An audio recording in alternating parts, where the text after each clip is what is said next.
Hola, un saludo a los lectores y a las audiencias del Colombiano y de la revista Generación. Estamos en el Live Festival y hoy vamos a hablar con la periodista, reportera, escritora, editora Alma Guillermo Prieto. Alma, ¿cómo estás? Muy bien, gracias, sobre todo porque me acabas de decir que soy editora y no me había dado cuenta de que sí, claro, ya edité un libro. Claro, ya editaste un libro no que es cuenta. La vida toda, que es una selección de nuevos cronistas norteamericanos. No quería empezar por ahí, pero ya que empecemos por ahí, que me parece que hacía falta porque en Latinoamérica todavía se seguía pensando en Gaitalés, en Woolf, en Joan Didion, ¿no? En Truman Capote incluso, y no sabíamos, además de Amy Remnick, vos, John Lee Anderson, ¿qué más había del norte? Muchísimo, muchísimo. Y sobre todo hay muchísimo escribiendo sobre el mundo entero. Por eso quise ponerle al libro La vida toda. En realidad era toda la vida, como los boleros. Sí. Pero como ya está muy tomado ese título, entonces fue La vida toda. Sí. Entonces el libro abarca todo lo que se me ocurrió de grandes reportajes de jóvenes reporteros estadounidenses que, por ejemplo, lo que mencionábamos ahorita, escriben sobre la última cena de François Mitterrand. Ese texto de Mitterrand es impresionante porque además ahí hay una apuesta de estilo muy grande, porque uno no sabe dónde está ubicado el narrador y en qué momento del tiempo. Pero ¿qué nos ibas a decir de eso, de ese texto? No, nada, justamente eso que Paterniti, se llama Michael Paterniti, el autor, tiene esa especialidad como de irse a unos ángulos rarísimos para hablar de temas que trascienden, ¿no? Un ex primer ministro que en su lecho de muerte quiere comerse 12 tortolanes. Sí, unos pajaritos que toca ir a cazar en unas circunstancias muy precisas y que además es un crimen comerlos, ¿no? Y que además hay que ponerse como un mantel encima de la cabeza para comerlos. Todo eso me pareció fascinante, como el último artículo que es sobre la muerte, todo lo que le va a pasar a tu cuerpo después de que te mueres. Sí. Pero hay uno de los primeros, por ejemplo, que es la obsesión por los gatos, ¿no? En internet. Sí, los gatos en internet en Japón, además. Es una manera extraordinaria de hacer un artículo de viajes y de antropología, al mismo tiempo sin que te des cuenta, porque es tan loco el tema que dices, ¿cómo así que hay cafés a donde los japoneses van a acariciar gatos? Claro. ¿No? Yo tengo que confesar que el libro lo leí hace ya un par de años, cuando recién salió, pero me llamaron poderosamente la atención, y es que muchos de estas crónicas salieron obviamente en grandes revistas como New Yorker, ¿no? O el New York Magazine. Y es como Latinoamérica sigue estando presente en la vida de los medios de largo aliento gringos. Y está el texto de esta supuesta masacre ocurrida en México, donde por una vendetta... El texto de Ginger Thompson. Que termina en una serie de Netflix, ¿no? Eso. No. Ay, sí, es cierto. Claro, es cierto, sí. Y ese texto es una forma de hacer periodismo muy tradicional, con todas las fuentes. Con todas las fuentes y con todos los medios también, porque el gran periodismo muchas veces se hace con dinero. Exactamente. Y hay otro texto ahí que me pareció buenísimo, que es este texto de Chalino, El hombre que se inventa. Ese es un clásico. Un cantante pues sería el equivalente de los vallenatos, estos corridos espantosos. Los corridos norteños. Que no podía cantar, que no tenía voz y que sin embargo se vuelve un héroe. Los mecanismos de la popularidad es, entre otras cosas, uno de los temas de ese. Hay mucho humor, yo procuré que hubiera mucho humor porque nos falta humor. Entonces hay un textito chiquito de un gran reportero que se alquila un auto ruso y se va de Moscú al Mar Negro. Es un texto de 800 palabras, pero es impecable y es tan chistoso. Y hay un retrato de Rusia ahí. Sí, los pequeños alefs que nos muestran el mundo, ¿no? Sí, exacto. Y para terminar esta parte, es que a mí ese libro me gustó mucho por lo que estás diciendo. Lo editaste de maravilla. A mí me gusta cómo quedó. Pero hay un texto de este tipo que pasa por el océano, por el Atlántico alto. Remando en su kayak. Sí. ¡Wow! Sí. Sí. Entonces la idea era, miren todas las posibilidades que tiene la reportería. Alma, yo creo que para los estudiantes de periodismo de cierta época en Colombia, en Medellín exactamente, hay un libro muy importante tuyo que es Al pie de un volcán te escribo. Título que remite a Malcolm Lowry un poco de Exacto. Bajo el volcán. Esa ¿no? era la idea, sí. Y ahí hay una crónica que creo que es la primera, si mal no estoy, porque lo tengo en la memoria ya añejo, que es en la Policlínica de Medellín. Hay una parte de la policlínica. Sí, Sí, sí, sí. sí.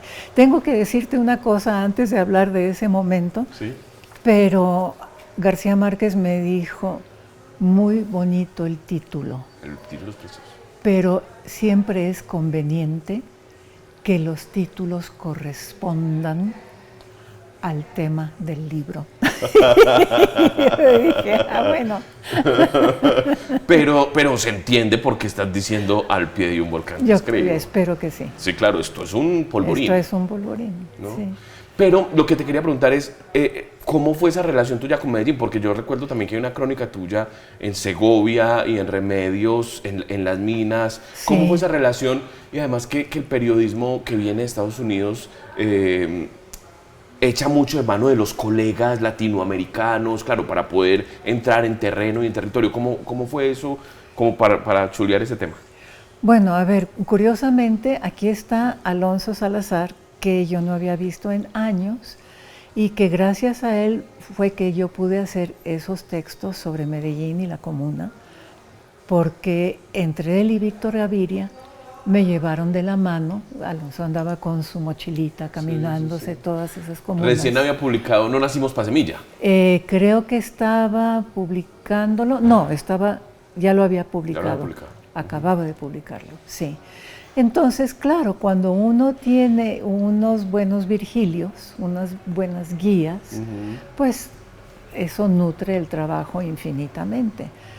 En mi caso, yo creo que no se trata tanto de recurrir a reporteros locales a quienes le debo todo, sino recurrir a voces, ¿sí? A voces que pueden estar presentes en el texto, porque la voz de Víctor está presente en el texto y la voz de Alonso también. Entonces eso era para mí, ellos son un factor de poesía que entra en un texto tan duro como el de Medellín. El último libro publicado por vos es esta selección que hace Aguilar, ¿no? Desde el país de nunca jamás, donde vemos tu trabajo de los últimos 30 años por Latinoamérica, y lo primero que aparece ahí son estas crónicas de la revolución sandinista en Nicaragua, y seguimos viendo, digamos, desde ese momento se ven cosas que aún pasan en Latinoamérica. Esta guerra desmedida, las masacres que parecen sacadas de 100 años de soledad, cuando pasaban el tren bananero lleno de cuerpos y cuerpos y cuerpos. Ahí yo creo que esa es la masacre más numerosa, la que relatas ahí, que son 800 personas asesinadas. La masacre del Mozote es la más numerosa, y por tropas entrenadas por el ejército estadounidense. Sí, pero lo que te quería preguntar, esa es tu entrada al periodismo. ¿Nos puedes hacer como un recuento también para antojar a la gente del libro? Bueno, yo entré al periodismo en Nicaragua, justamente. Yo no tenía la menor idea de lo que era ser reportera, ni idea, pues, ¿no? Pero yo quería ver cómo era eso de la revolución sandinista, porque yo intuí, como intuimos muchos, que eso iba a triunfar. No sé cómo, pero traía un aliento. En televisión, en el noticiero, pasó un bus escolar amarillo lleno de guerrilleritos que habían liberado a sus compañeros presos políticos. Estaba el dictador Somoza, que era un dictador pues de novela, realmente. Y yo dije, eso va a triunfar y yo quiero ver cómo es eso. Y me fui. Y en esas situaciones de conflicto, los medios grandes utilizan mucho a gente desconocida y joven porque les sale barato y porque están dispuestos a ir. Y muchas veces ya un reportero más fogueado, mayor, con familia, con hijos, dice, no, tal vez no, ¿sí? Entonces yo tuve esa oportunidad. Yo siempre digo, suena cínico, no hay nada como una pequeña guerra para entrar a la reportería. La segunda parte del libro, seguimos viendo eso, ¿no? Han triunfado los sandinistas, la revolución cubana y la dictadura de Castro está en este momento tan difícil, que vienen los bloqueos, empiezan a salir hacia Miami. Vos mostrás eso, pero también mostrás cómo las guerrillas siguen siendo como una esperanza en alguna parte, sobre todo campesina, del continente, y ahí hay textos casi todos amarrados a la política. Por ejemplo, está este Mario Vargas Llosa, en el que hablas del pez en el agua, y este Mario Vargas Llosa, el intelectual que quiere ser presidente. Sí, grave error, sí. Y sobre todo grave error para una persona como Vargas Llosa, que es como los gatos, que no les gusta hacer el ridículo, ¿sí? Tú has visto que los gatos se ofenden muchísimo cuando uno se ríe de algo que hicieron. A Vargas Llosa no le gusta hacer el ridículo. Hay otras personas que hasta lo disfrutan. Él no, hizo el ridículo, lamentablemente. Y es un poco, ese texto es para hacer el contraste entre la sabiduría de un escritor y la torpeza de un ser humano, que para mí siempre es un misterio, cómo un ser humano imperfecto, falible, un poco absurdo, produce textos tan maravillosos. ¿De dónde sale, de qué parte de la cabeza sale, ¿no? Esa magia? Sí, porque tenemos vocación para la torpeza sobre todo, ¿no? Sí, no, totalmente. Pero se sienta a escribir García Márquez y hay como un pajarito, un angelito que le ilumina. La musa, diría. La musa, diría Homero. Sí, lo que decía García Lorca. Que el duende. El duende. El duende, ¿no? Y hablando de eso y de Vargas Llosa, no sé por qué, cuando mencionaste a Somoza y hablabas de este dictador, ¿no? Que es como la figura del dictador, pensaba en la fiesta del chivo, justamente, ¿no? Claro. ¿No? Vargas Llosa logra claro. un retrato impresionante de lo que es un dictador ahí. Sí, y también ha logrado cosas impresionantes sobre la guerra, los alzamientos populares. ¿Por qué hemos tenido esa presencia de la guerrilla y los alzamientos tan permanentes? Pues es un misterio, pero un factor que me parece importante es que en países como Colombia, que no han tenido ni revolución ni hasta el 91, digamos, una constitución moderna que se parezca al país, ha habido muy poco ascenso social. ¿Sí? Las clases sociales muy estratificadas, 1, 2, 3, 4, 5, 6, y pasar de la 1 a la 5 es algo que no ocurre. No va a pasar, a no ser que te metas en lo ilegal, ¿no? Exactamente. Entonces, lo que ha representado la ilegalidad en este país es un medio de ascenso social. Sí, y en Medellín pues tuvo un capítulo muy importante, pues gracias al narcotráfico. Claro. Entonces, yo lo que quería preguntarte es, ya en los 2000 vos haces eso, ya un periodismo quizá más en retrospectiva, analizando todas esas situaciones, incluso tenés un texto precioso en el que analizás a Jesucristo, el Salvador bíblico, y sus ganas de comer y beber. Hay algún texto, ¿no? ¿Cómo no? Sí, claro, de una columna que tuve algunos años sobre la comida. Ajá. Qué texto tan lindo. A mí me gusta también. Sí, me divertí mucho haciendo esos textos. Es un texto, había una nueva traducción del Nuevo Testamento por un gran intelectual mexicano, Sergio de la Peña, que había traducido directamente del griego. Entonces, a mí me gusta el Nuevo Testamento. Pero entonces es un genio él, ¿no?